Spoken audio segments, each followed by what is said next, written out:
Amazon and Barnes & Noble have been going head-to-head for a decade.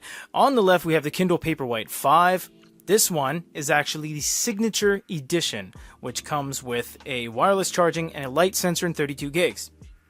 On the right, we have the Nook Glowlight 4 Plus.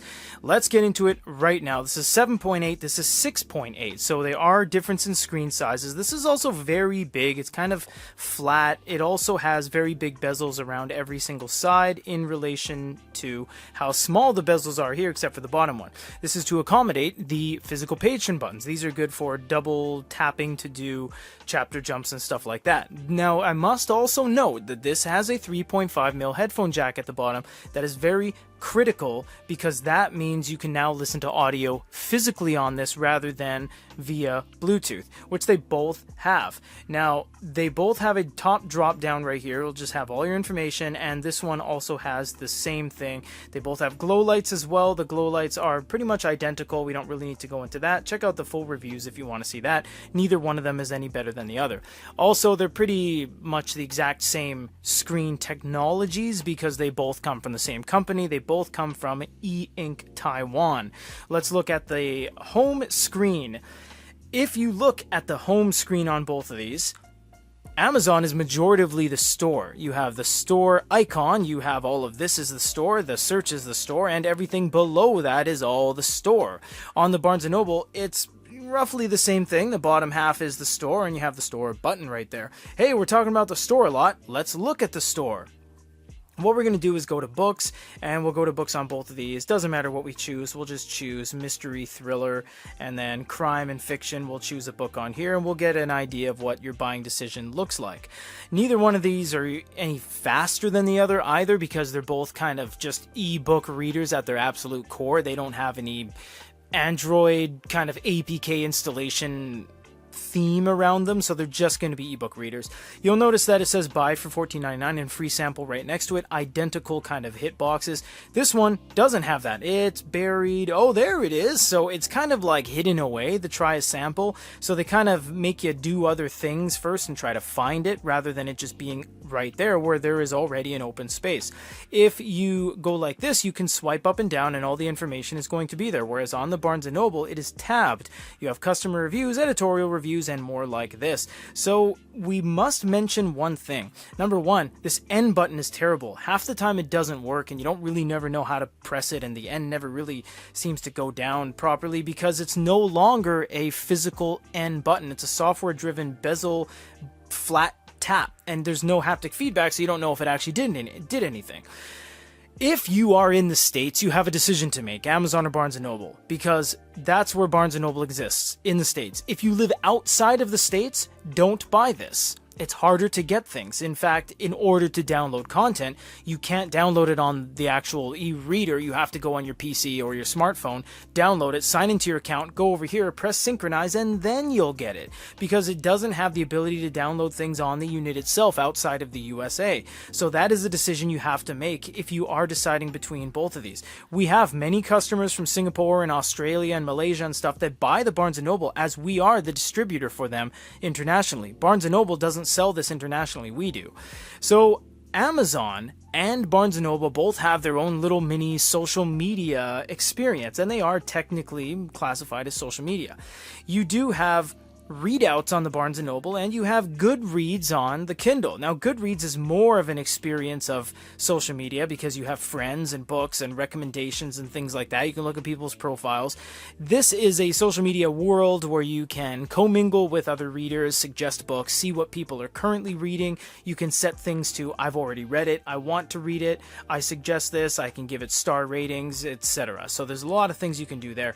This is a little bit more simplistic. There's no real profiles or anything like that, but you do have blogs and excerpts where you can look at what other people have written. You can see yesterday's picks, and Serial Reads is kind of always updating with different kind of books that you can read. So you can go over here and start reading right away, and there's really no downside to either one because you shouldn't have so much as a social media experience. You don't want these to be Instagram, Snapchat, and things like that. You can see this N button.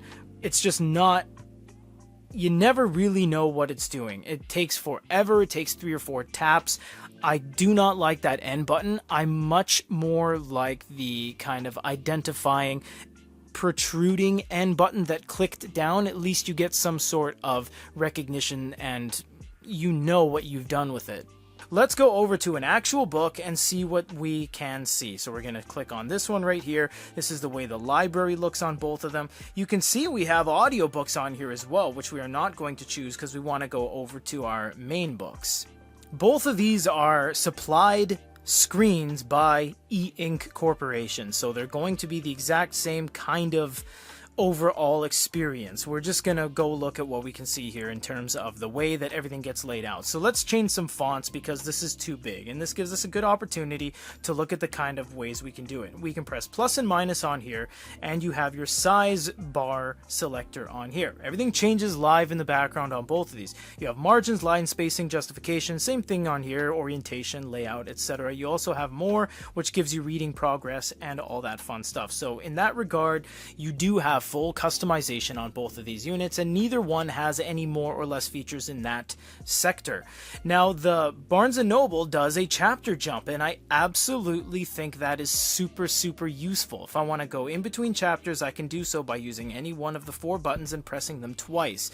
On the Amazon, you can't do that. In fact, you can't even do quick travel like you can through manga, because long pressing, if you press and hold, just thinks you're highlighting something. So unfortunately, in terms of navigation, the Barnes & Noble takes it 10 times over. You do have the ability to highlight, note, and share. You can also translate via the Bing engine that it has. Now, I must say, this is what sets these two devices aside, and I'll show you right now. If I have a book and it's in Farsi or whatever, I can box a huge amount.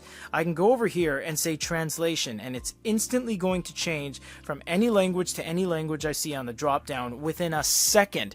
That puts it in its own category in terms of usability, because no other device can do it quite like that. This works on PDFs, it works on side-loaded content, it works on everything, and I absolutely love it. It is an underrated feature, and there are tons of languages that really breaks down the barriers. You don't have to use your phone with Google Lens and hover over it. It just works all within itself, and I think that is very useful. If we click on here, Amazon takes it a step further and allows you to go to X-Ray. X-Ray is a service that they provide that splits everything into people, terms, and images, and tells you how many times they're all mentioned throughout the book. So if I go to people and I choose Marcus, I can click on that. It tells me where they're mentioned, how many times they're mentioned, and I can click on the place in which they're mentioned and it jumps to the page. You just don't get that on Barnes & Noble. Although it has good navigational skills, all you have is a bar and jump to page and then the double tap for the quick kind of chapter jump. You can also long press and it speeds through the book in a faux A2 mode, which is actually the only way you can kick this into any sort of A2 mode because it doesn't have a control on the panel anywhere. In terms of the reading experience, they're both pretty much the same. Neither one is going to really stand out amongst the other, and the background colors are precisely identical. We've measured it. You can look at the white here and the white space there and the white space there. Neither of them are whiter than the other. They're just completely kind of good competitors. It all comes down to the little just hardware features or software features that each of them bring to the table. If you're scrubbing through the video, in closing, the Barnes & Noble just doesn't stand any sort of a chance when it comes to Amazon in terms of international workability. We are the distributor for Barnes & Noble, and we ship to anywhere in the world. In fact, we have many beautiful and wonderful customers in Singapore and Australia and all sorts of countries that want to buy these. But the hurdles you have to go through in order to get content, in order to properly use their services, it's just not worth it because they only exist in America and to a lesser extent to the UK, depending on when you bought your item. But for the most part, Amazon is in every country on earth, and you can live in multiple countries with multiple billing addresses and multiple credit cards, and you can still download everything from the store. There's zero restrictions. It just works everywhere. On the flip side, the Barnes & Noble looks better, it's less cookie cutter, and it has better hardware features, and it has a 3.5 Mil headphone jack. You can't really argue with that, but it's a little bit pancakey and large. It's a very big unit compared to the Kindle. You can see right there. Another side of the coin is that this is your only option for this unit, whereas The Kindle Paperwhite 5 has 3 different models, an 8 gig model, a 16 gig model, and a Paperwhite Signature Edition, which has wireless charging and a light sensor on it with 32 gigs. So you have more variety when it comes to the Paperwhite 5 versus the Glowlight 4 Plus. You can buy their lesser items like the Glowlight 4E, which is an eco kind of economical version of this, but it really just comes down to where you live. If you're in the States, either one is fine. If you're outside the States, you can't consider the Barnes & Noble. You just can't, because it doesn't properly work. For GoodyReader.com, in a comparison between the Amazon Kindle Paperwhite 5 and the Glowlight 4 Plus, this is Peter.